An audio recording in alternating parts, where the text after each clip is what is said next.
कहाँ खेत में एक खेत में मुलाकात कर ले बड़ी। आप मुलाकात की है?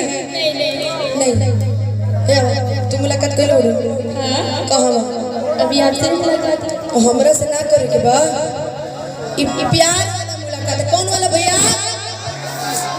अब तो सोच ले कि प्यार के मुलाकात कहाँ करबो कि मिले के करार होला। हम बताई कहाँ होला? हाँ कि मिले के करार होला, मिले के करार होला। मुखिया के घर के बीच बहारी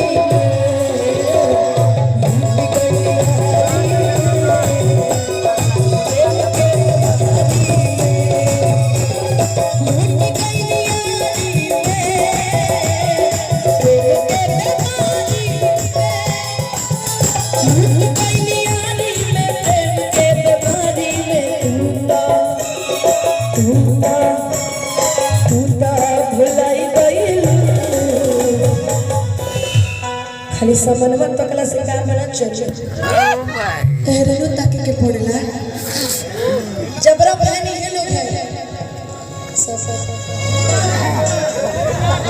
वहां भी है। अच्छा इधर अभी पहले फिर वहां कि मिल के करार होला, मिल के करार होला। तनी डांस ना बेला बढ़िया लगे तो खाली ताली बजा के आशीर्वाद दे दिया। ठीक बा? ठीक ना? अरे डांस बोला ठीक बा कि मिल के करार होला, मिल के करार होला। घर के पीछे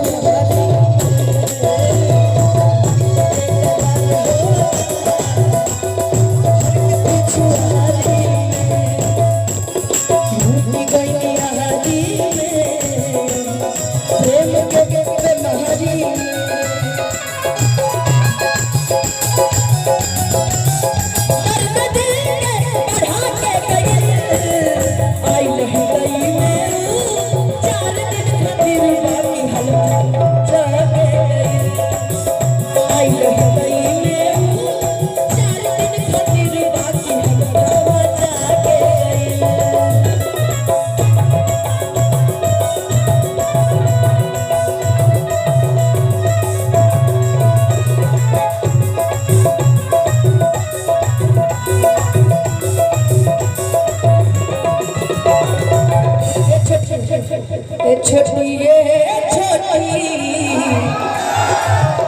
तहरा छोटी से चोट लगता।